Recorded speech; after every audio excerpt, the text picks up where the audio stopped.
Welcome to another episode of In the Middle. In this podcast, I talk about my guest experiences in living in two or more cultures. Hi, my name is Eddie Minaya. I'm a creative professional that lives in the Washington, D.C. area. I was originally born in Peru and I've lived in the Washington, D.C. area for the last 35 years.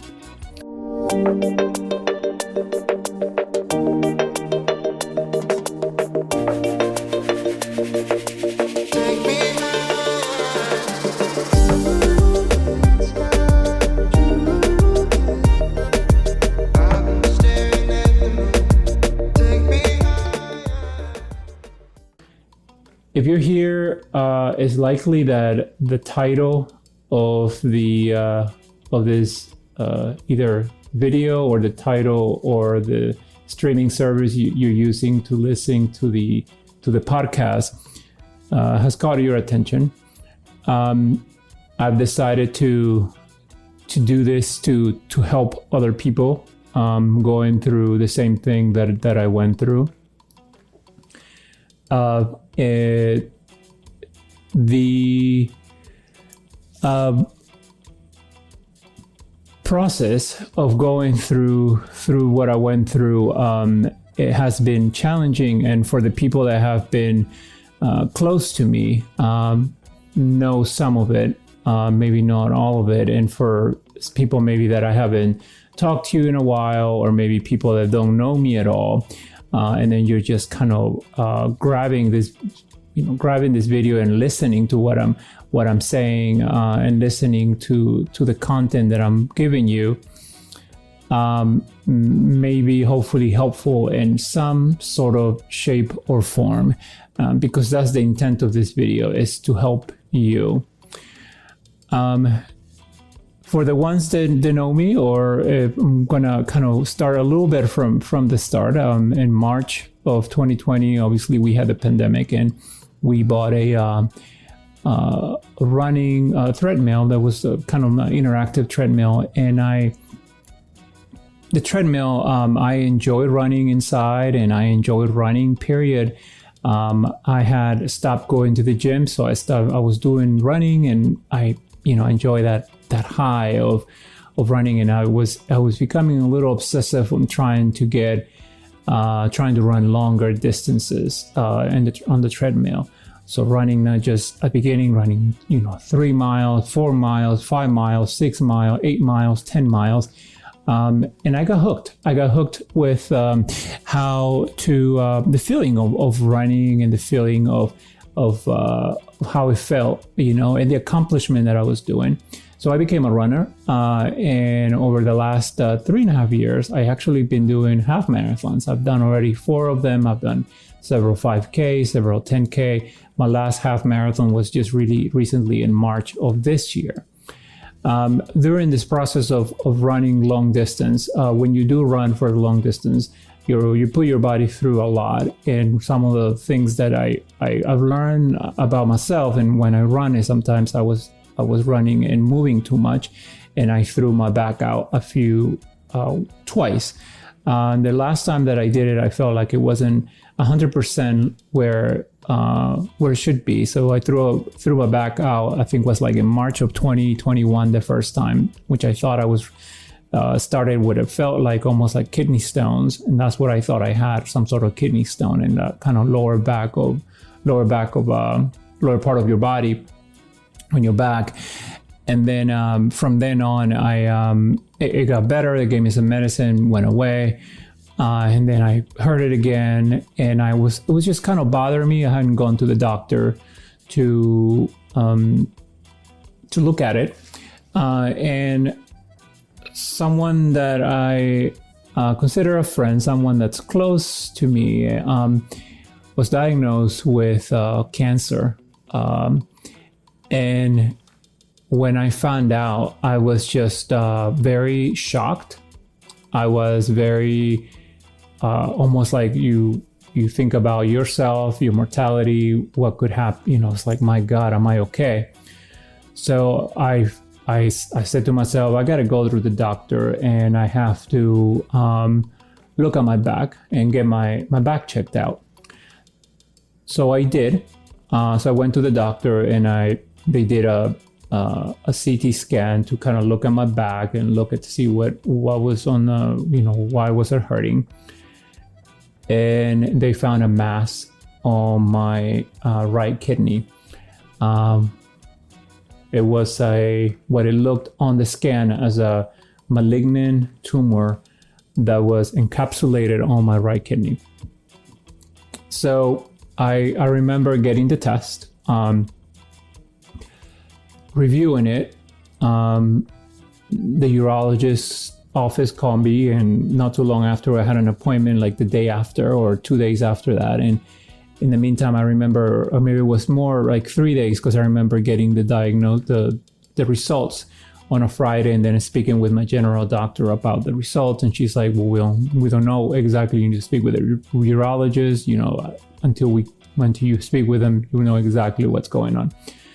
But in the test result, it was very clear what it said. So a few days later, I guess it was like either 2-3 days later after the weekend, I went to the urologist.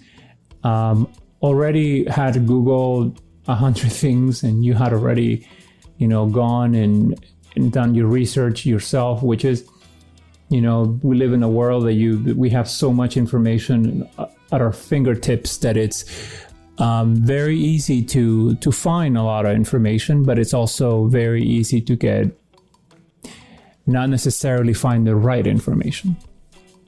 So I was in a very kind of panic state for a little bit. So I went to the urologist, and then once the urologist, I went into the office, and then he went through the test results, and he said to me, well, I have your diagnosis here, Mr. Minaya, and your diagnosis is that you have kidney cancer. Now, keep in mind, the reason why I went to the doctor initially was because my back was hurting. And the reason why I even went in the first place is because somebody else that I know and that is close to me in my circle of friends was diagnosed with cancer. So, the worst fear of what I had gone through my head in terms of like, oh my God, am I okay? Now it felt like it was on me. Now I was diagnosed with cancer. And sincerely, I couldn't say the word, like I couldn't say I have, or like I had cancer, or my diagnosis is cancer, because it's hard to accept it. It's hard to look at the bigger, to realize what you're going through. It takes a lot to process. It takes a lot to realize how what goes through your mind, your own mortality, your own your life, what's important, the way you've been living your life, the things that were important to me maybe before this diagnosis became not as important or not important at all once I had this diagnosis. My important was my health and how can I get better. So the urologist was like, well, your treatment is to get your kidney removed. He's like, in some instances we can remove part of your kidney, but because of where it is and how it is encapsulated, likely we can't. And if we do take out your part of your kidney thinking that we can save part of your kidney, it's highly likely that you will get an infection, and we will have to go back either way to get the rest of the kidney, and you would end up having 2 surgeries. So they recommended to get the kidney removed. So there will be no chemo, no radiation of any type. The surgery would be the treatment, and then follow-up appointments afterwards to make sure that everything that I am good. Leaving that doctor's office that day with the thought of what had just happened, with the diagnosis of, this is what you have, was very scary. It took, I want to say, a few days to sink in and to realize what was going on. And, the more I looked into information online, the more scared I became. So I stopped. Instead, I look for support groups that maybe are going through the same thing, in order for that to help myself, to help my mind, to ease my mind of what I was going through. So this happened around mid-April, and within a few days they called me to schedule the surgery, and about 3.5 weeks later I was in surgery. May 11th, 2023, I went to surgery and my right kidney was removed. Interesting enough, around all this time, May 11th is my sister's birthday. So that's how they celebrated her birthday, was by being at the hospital, because that was the day that I was getting my surgery done. Since then, since the surgery, it took several weeks for me to kind of get better. I was in kind of somewhat on bed rest for 2.5, almost 3 weeks. I think by week 2, by week 3, definitely I was in a much better place. And I was able to start doing things on my own by week 2. Things like being able to bend down and pick something up from the floor, or get out of the bed on my own, or get out of the chair on my own, because obviously the surgery is around your abdomen, which it's that you need in order for you to sit down. And this podcast is about your experiences about living in 2 or more cultures. And I think culture plays a big role in how we treat situations like this. First thing, I was almost very cautious in how I told my mom about it. And I think that is a culture way, almost like I was trying to, protect her, because I feel that I need to be stronger. It's, even though I know the diagnose, there is a cure, the cure is the surgery, but now it's like, how do I tell her without worrying? I told my sister first. Well, I told my wife first, when she was with me at the doctor, and then I told my sister first, and then it was I had to tell my mom, and that was how I had to phrase it. I felt that I had to be very cautious because she's older, and we became, I think, closer as a family, because we were able to come together to be worried together, cry together, be as a family together for what I was going through, so they can support me emotionally of what I was going through. My wife was a lot of help. She helped me throughout the process.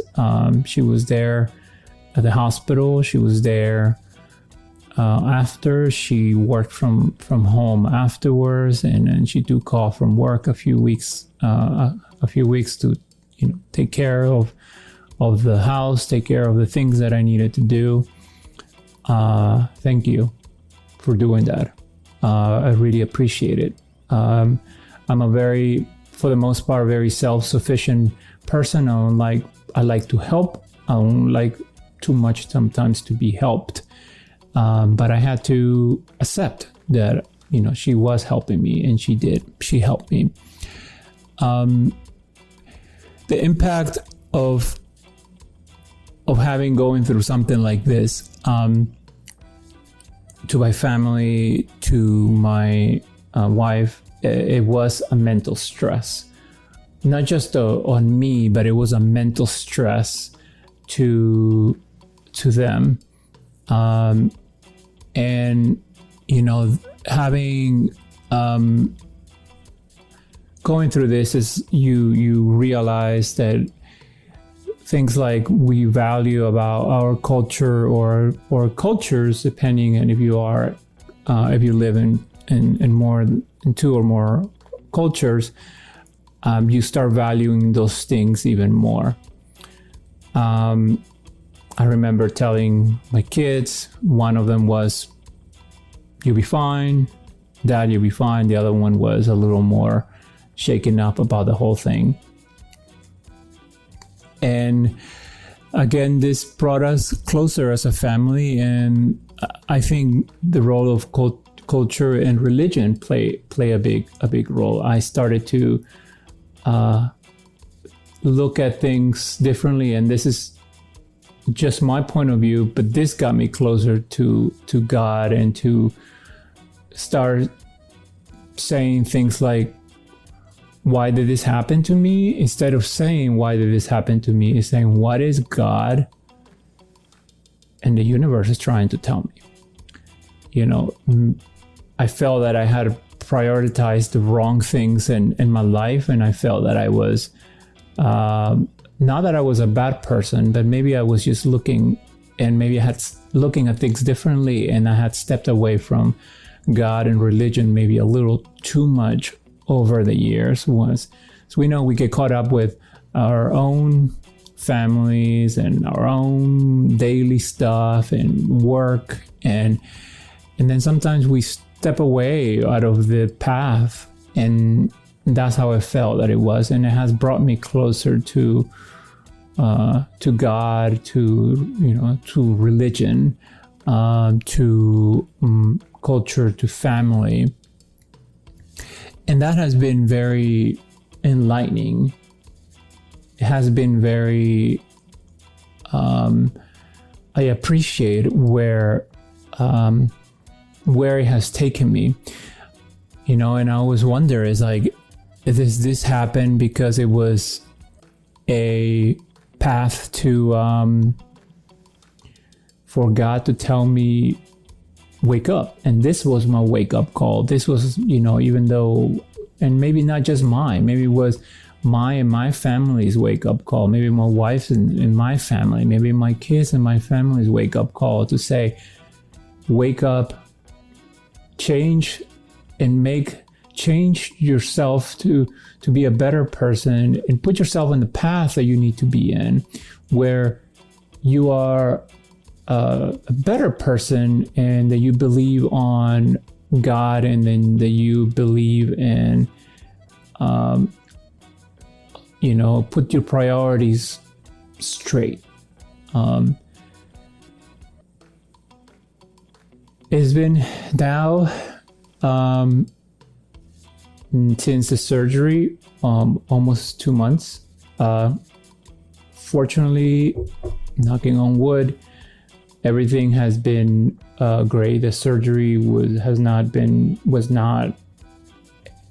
lot. It was a lot of the surgery trying to get better. But all the tests that related to the kidney that I had taken after has gone the right way. Everything it seems to be falling onto place. My left kidney had taken the function of both of my kidneys, and I am a one kidney man, but I'm also a change man. I'm not perfect. None of us are, but there are things that I have changed, and I already have changed since this happened, that is making me look at the perspective of my life in a very differently. And I really appreciate, and I thank God for making this change on me, and this change that, if this would not have happened, I would have likely not have gone that way, and it probably would have would have gone even off more of the path that I was going to. And again, I'm not talking about being a bad person. I'm talking about sometimes some of the priorities that